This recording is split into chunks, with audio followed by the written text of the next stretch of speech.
슬기로운 자의 지혜는 자기의 길을 아는 것이라도 미련한 자의 어리석음은 속이는 것이니라. 아멘. 세상은 끊임없이 우리에게 빠른 판단 그리고 과감한 선택을 요구하며 우리의 삶을 정말 한 방향으로 치달아서 빨리 달리도록 자꾸 요구를 해요. 그래서 어떻습니까? 이 경쟁 사회를 살아가면서 남들보다 먼저 움직여야 되고 또 어떤 기회가 있을 때 빨리 그 기회를 잡지 않으면 뒤처지는 거야. 이렇게 세상은 우리에게 요구를 합니다. 그래서 어떻습니까, 여러분? 지금 얼마나 그 정보가 많습니까? 지금 아마 역사 이래로 이렇게 많은 정보가 있었던 시대가 있을까요? 미디어가 엄청나게 발전했죠. 그냥 손만 열면 세상이 다 눈안에 들어옵니다. 그죠? 별의별 정보가 다 들어오고. 그래서 어떻습니까? 세상의 모든 그 유행, 정보, 여기에 귀를 기울이고, 야, 뭐가 좋은 거야? 뭐가 빠른 거야? 뭐가 대단한 거야? 이러면서 남들이 좋다고 하는 길로 바쁘게 질주합니다. 그런데 여러분, 가장 위험한 게 뭐냐면 내가 어디로 가는지를 모른 채 빨리 달려가는 게 제일 위험한 겁니다. 굉장히 빨리 달리는데 땅 가서 보니까 그 끝에가 낭떠러지면 어떻게 됩니까? 그래서 오늘 잠언이 우리에게 말씀하시는 것입니다. 당신은 지금 어떤 길을 걷고 있습니까? 슬기로운 자의 걸음이 어떤 것인가? 이 슬기로운 자라는 이 표현은 잠언에서 특별히 이렇게 실천적인 면을 강조해서 말씀하시는 거예요. 구체적인 것은 말씀하시는 것이죠. 그래서 오늘 설교의 제목을 제가 슬기로운 자의 걸음이라고 명칭을 했습니다. 오늘 14장의 여러 군데에서 슬기로운 자는 어떤 걸음을 걷는가 하는 것을 우리에게 말씀해 주십니다. 그 중에서 첫째는 뭐냐면 슬기로운 자는 자기의 길을 안다는 것입니다. 오늘 8절 말씀해 보면 슬기로운 자의 지혜는 자기의 길을 아는 것이라도 미련한 자의 어리석음은 속이는 것이니라. 그러니까 이게 대조해서 지금 말씀하고 있는데 미련한 자의 어리석음은 속이는 것이다니까 자기가 알지도 못하면서 우리는 속는 삶을 많이 산다는 것을 간접적으로 말씀해 주시는 거예요. 그러면서 슬기로운 자의 지혜는 자기의 길을 아는 것이다. 자기의 길을 안다. 이것이 무슨 뜻인가? 자기의 길을 안다는 것은 남의 길을 부러워하지 않고 비교하지 않는 것을 말합니다.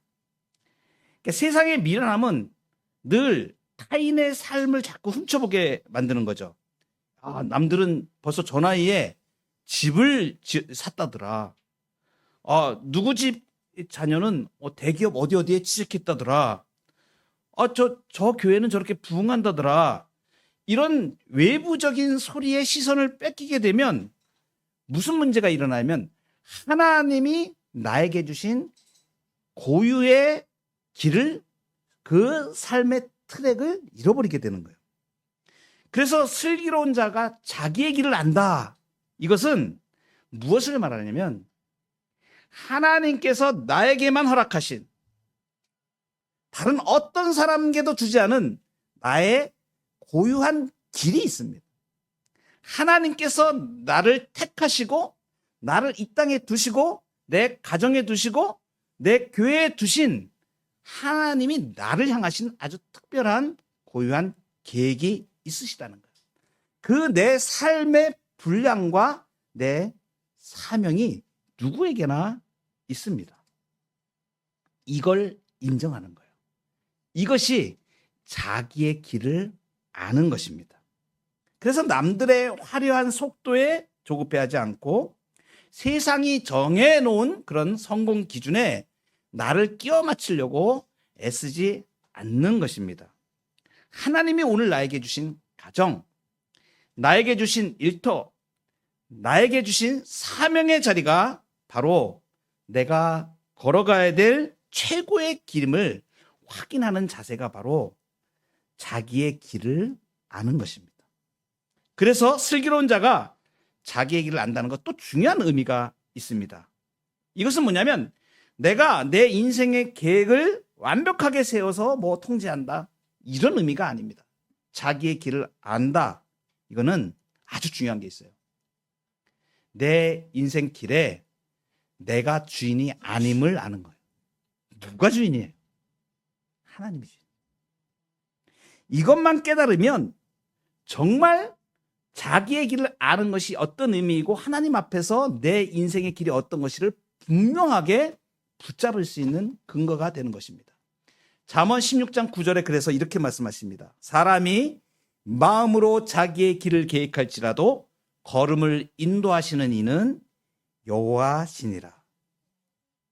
그래서 자기의 길을 안다는 것은 세상이 흔들어대는 남의 길에 한눈 팔지 않고 하나님이 오늘 나에게 주신 내 사명의 길을 잘 살펴서 그 길을 묵묵히 걸어가는 것을 말합니다. 지난 2016년에 있었던 일입니다.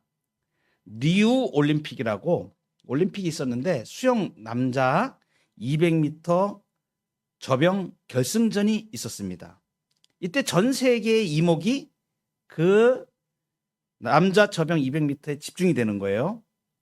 이때 등장한 인물이 두 사람이 있었는데 미국의 유명한 마이클 펠프스라는 선수, 그리고 그 4년 전에 2012년 런던 올림픽에서 이 펠프스를 이겼던 남아공의 차드 르 클로스라는 두 사람이 집중되었습니다. 경기가 시작됐습니다. 그러니까 이 두 선수가 무서운 속도로 물살을 가르면서 막상막하의 달리기로 막 달려갑니다. 수영 저병으로. 근데 마지막 결승전을 한 수십 미터 남겨둔 가장 치열한 마지막 스포트를 하는 그 순간에 전 세계의 중계 카메라에 관중들의 눈에 잊지 못할 광경이 포착되었습니다. 레인을 달리고 있는데 옆 레인에서 달리던 남아공의 클로스가 수영하는 그 찰나에 고개를 돌려서 옆 레인의 마이클 펠프스를 쳐다보는 장면이 포착되었습니다. 그 사진을 제가 보니까 너무 재밌어서 올려드립니다. 저쪽 위에 쪽에 있는 사람이 클로스고 이 아래쪽에 자기 라인을 향해서 쭉 가고 있는 사람이 펠프스입니다. 이걸 좀 확대해가지고 찍은 사진이 이 사진. 경기 결과가 어떻게 되었을까요?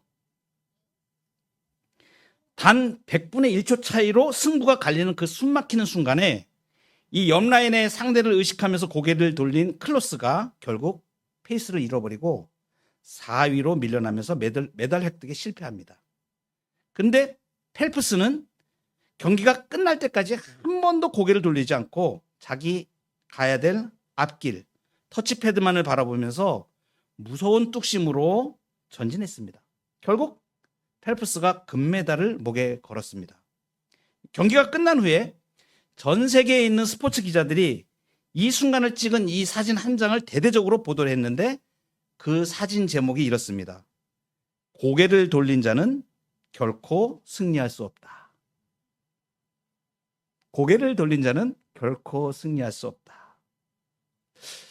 여러분, 오늘 성경이 말하는 슬기로운 자가 자기의 길을 안다고 하는 것, 세상이 흔들어대는 남의 레인에 한눈 팔지 않고 나에게 맡겨주신 사명, 나에게 맡겨주신 일터, 오직 이 레인은 너만을 위해 내가 준비한 가장 선한 길이야 라고 말씀하시는 하나님의 이 주권을 신뢰하는 자세를 말합니다. 그래서 우리가 이 길은 바로 믿음의 길을 말하는, 성도의 길을 말하는 거예요. 하나님을 신뢰하고 그분을 붙들고 그분이 나를 인도해 가시는 길로 내 인생을, 그래서 그 길을 알고 가는 것을 말합니다. 묵묵히 우리 주님이 우리를 인도하시는 이 길로 끝까지 믿음의 성공해가는 저와 여러분의 삶이 되기를 축복합니다. 두 번째는 슬기로운 자는 자기 발걸음을 삼갑니다. 15절에 보면 어리석은 자는 온갖 말을 믿으나 슬기로운 자는 자기의 행동을 삼가느니라 이렇게 말씀합니다. 슬기로운 자는 자기의 행동을 삼간다. 이 14장 15절 말씀은 참 재미있는 대조를 지금 해주고 있죠. 어리석은 자는 온갖 말을 다 믿는다 그럽니다.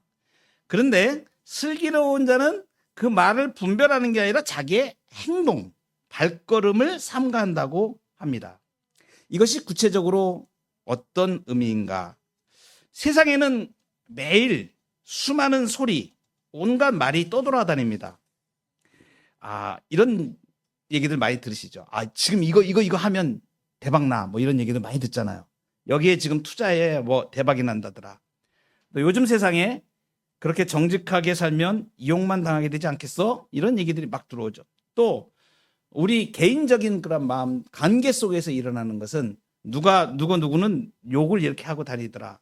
또 우리 유튜브만 열면 얼마나 많은 정치 얘기들이 난무를 합니까? 도대체 뭐가 옳은지 모르는 그런 정치 얘기 많죠. 인터넷 뉴스, 유튜브, SNS, 그리고 우리 주변의 사람들을 통해서 끊임없이 우리 영혼의 귀에 세상의 소리들이 막 쏟아져 들어옵니다.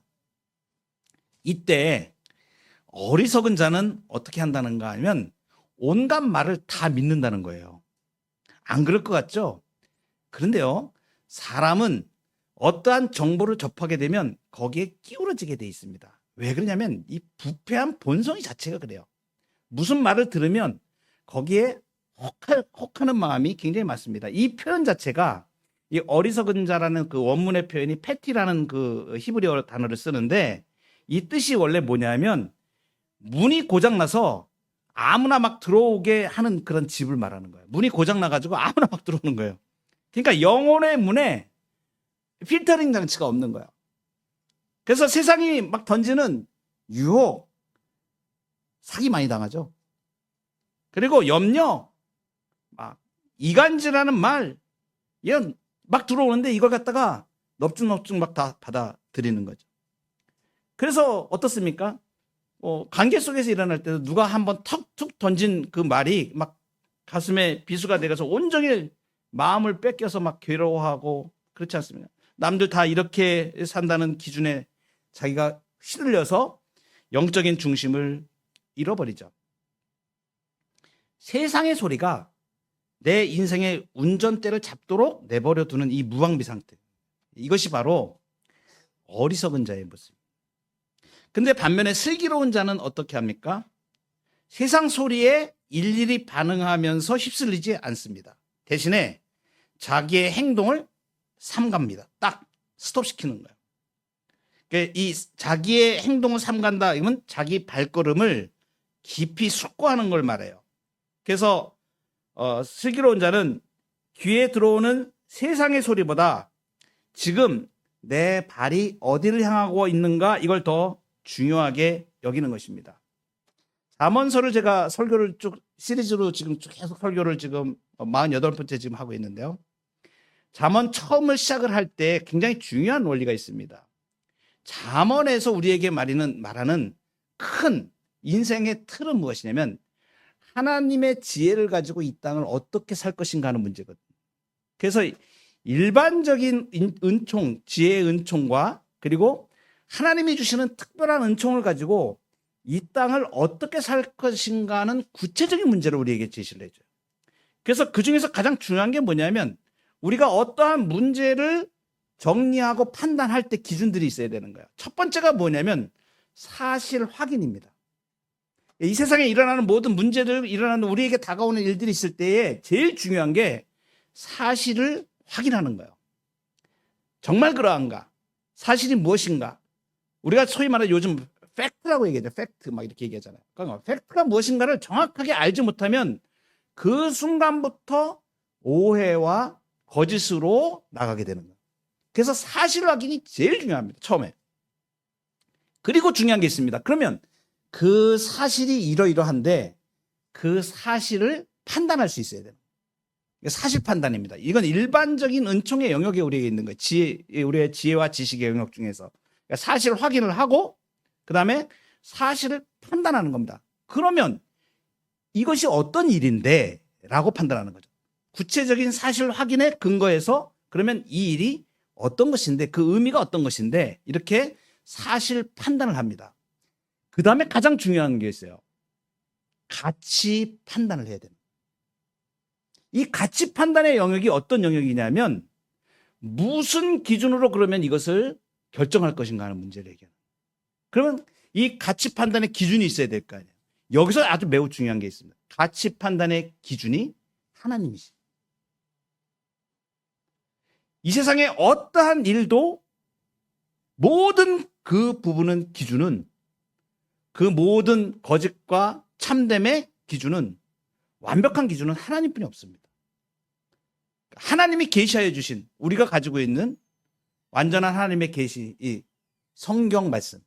그래서 이것이 우리가 하나님의 말씀을 우리의 삶과 우리의 행위의 법칙으로 신종하는 겁니다. 그래서 우리가 웨스턴 신앙 고백 처음 고백할 때 하나님의 말씀을 우리 인생에서 가장 중요한 그죠? 신종의 법칙으로 내 신앙과 행위의 모든 법칙으로 받아들이는 거, 신종하는 거예요. 사실 확인을 하고 그 다음에 사실 판단을 하고 그 다음에 가치 판단을 해서 하나님이 기뻐하시는 일이 무엇인지를 결정해 나가는 거예요. 이것이 원리인 것입니다. 그래서 재정의 위기 앞에서 무엇이 어떻더라 사람이 재정의 위기를 당하게 되면 굉장히 급해집니다. 제가 젊었을 때 이런 경험을 많이 했어요. 굉장히 어떤 재정의 큰 위기가 제가 당하오니까 마음이 급하니까 어떻게 되냐면 이것도 빨리 해보고 싶고 저것도 빨리 해보고 싶잖아요. 그럴 때 다가오는 게 뭐냐면 유혹이 많이 다가옵니다. 사기가 많이 다가와요. 그래서 그걸 분별할 시간이 없이 그냥 결정을 덥석해버리는 거죠. 그래가지고 돈도 무슨 사업하겠다고 2천만 원, 3천만 원 계약 딱 했는데 한 방에 그냥 날아가 버리고 사기당해서 이런 일이 막 계속 연달아서 일어나는 거예요. 그러면서 제 젊었을 때 이런 경험을 제가 많이 했거든요. 이게 굉장히 중요한 거예요. 그래서 그때 어떻게 해야 되는 거예요? 재정의 위기가 있나? 위기가 있거나 어떤 내 삶에 문제가 있을 때 굉장히 중요합니다. 그때 잘못 결정하면 험한 길로 가게 돼요. 그때 어떻게 하는 거면 멈추는 거예요. 멈추고 기도하는 거예요. 반드시 하나님 응답하세요.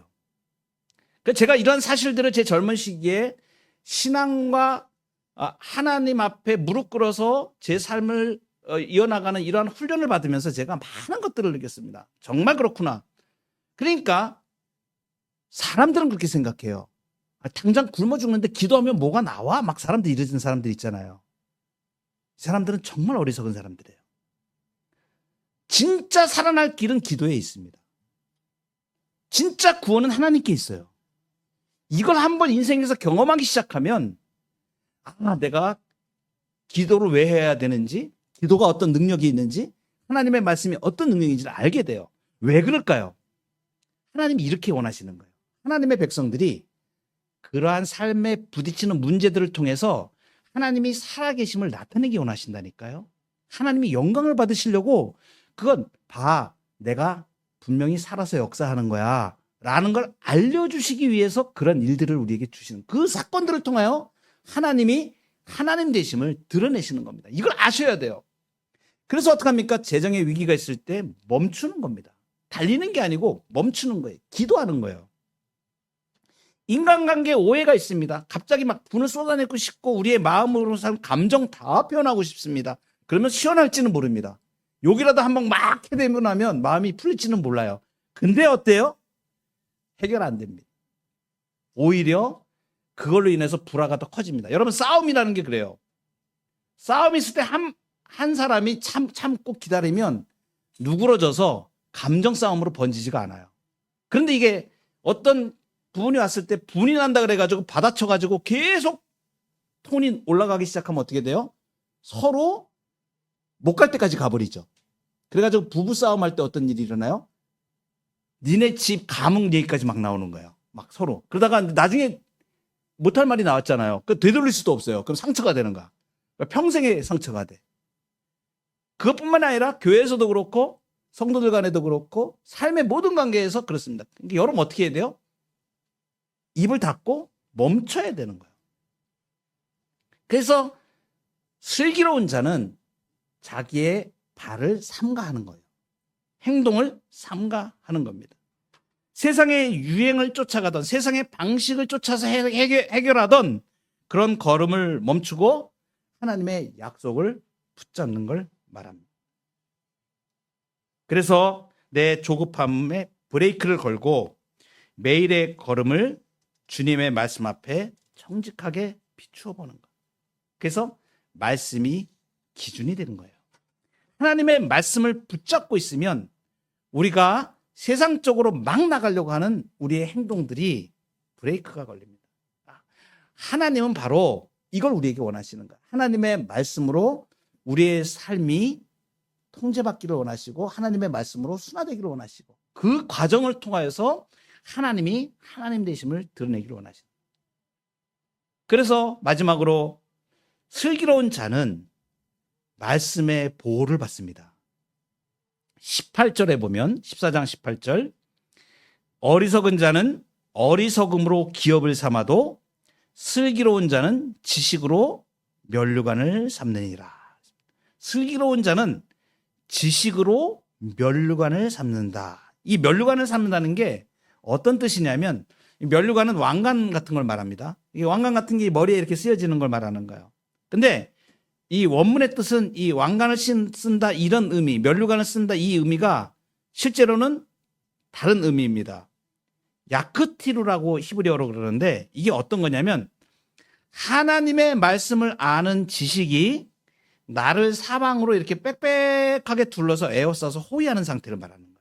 이 면류관을 이 슬기로운 자는 지식으로 면류관을 삼는다는 게 면류관이 이렇게 360도 내 주위를 모두 둘러가지고 나를 이렇게 둘러서 진치고 보호하는 걸 말하는 거. 무엇이? 하나님의 말씀이. 이게 이제 군사적인 용어로 이렇게 표현하면 왕을 보호할 때 어떻습니까? 최정의 그 무사들이 호위 무사들이 왕 사방에 쫙 이렇게 빽빽하게 서서 저 어떤 적이 오더라도 보호할 수 있게 이렇게 방어벽을 치지 않습니까? 바로 이런 상태를 면류관을 쓴다는 표현으로 지금 하는 거예요. 슬기로운 자는 면류관을 쓴다. 그러니까 이 지식으로 면류관을 삼는다 하는 말은 풀어서 말하면 이런 뜻이 되는 거예요. 우리가 인생의 어떤 위기 속에서 내 생각과 내 경험을 내려놓고 하나님의 약속을 붙잡을 때에 그 말씀이 내 호위무사가 돼서 하늘의 호위무사가 되는 거예요. 이 말씀이 하늘의 호위무사가 되어서 내 인생과 가정과 영혼을 사방으로 빽빽하게 둘러서 보호하신다는 걸 말합니다.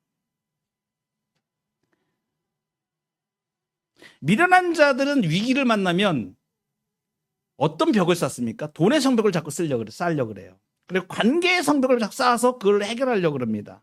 사람의 성벽으로 자기를 보호하려고 자꾸 그래요. 그러나 인간의 성벽은 적의 공격 앞에 무너지고 말죠. 그러니까 슬기로운 자는 내 힘으로 싸우지 않고 주님이 주신 약속의 말씀을 붙잡고 기도로 무릎 꿇어서 내 삶을 하나님의 말씀으로 보호받는 이 지식으로 면류관을 삼는 것을 말합니다. 이 지식으로 이 면류관을 삼는 걸 잘 보여주는 예가 다윗에게서 우리가 볼 수 있습니다. 구약성경 사무엘상 24장에 보면 사울 왕의 칼날을 피해서 도망치던 다윗이 엔게디 광야의 한 굴에 들어갔을 때 일어났던 일입니다. 깊은 동굴에 숨었는데 그때 다윗을 추격하던 사울 왕이 급하게 볼 일이 생겼습니다. 변을 봐야 되는 거예요. 그래가지고 볼일을 보러 혼자서 그 다윗이 있는 그 동굴 안에 들어옵니다. 그러니까 볼일 보러 오니까 무슨 부하들도 다 밖에 있을 거 아니에요. 그러니까 혼자서 들어온 거예요. 얼마나 절호의 기회입니까? 지금 다윗을 잡아 죽이려고 하는 사울 왕이 눈앞에 지금 이 다윗 앞에 지금 와 있는 겁니다. 다윗의 부하들이 옆에서 얘기합니다. 지금이 최고의 기회입니다. 절호의 기회입니다. 하나님이 역시 살아계십니다. 원수를 갚을 수 있도록 지금 기회를 허락하셨습니다. 얼마나 좋은 명분이 돼요. 사울 왕이 혼자서 딱 들어왔네. 이제 여기서 사울 왕을 죽일 수 있는 절호의 기회인데. 그런데 슬기로운 자인 다윗이 어떻게 합니까? 부하들의 소리에 휘둘리지 않습니다. 그리고 그 동굴 속에서 잠잠히 그 순간에 자기의 영혼의 무릎을 하나님 앞에 꿇죠. 그때 이 다윗에게 자기가 늘 묵상하던 하나님의 말씀이 떠오르는 겁니다. 하나님이 기름 부으신 자를 내 손으로 해야 하는 것은 결코 주님이 기뻐하지 않으신다. 이 다윗이 내 힘으로 원수를 갚으려고 하지 않고 하나님의 말씀이라는 성벽 뒤로 숨은 거예요. 부하들의 그 충동질, 그리고 쫓겨다니면서 억울함이 얼마나 많았겠습니까? 이런 것들이 사방으로 밀려왔겠죠.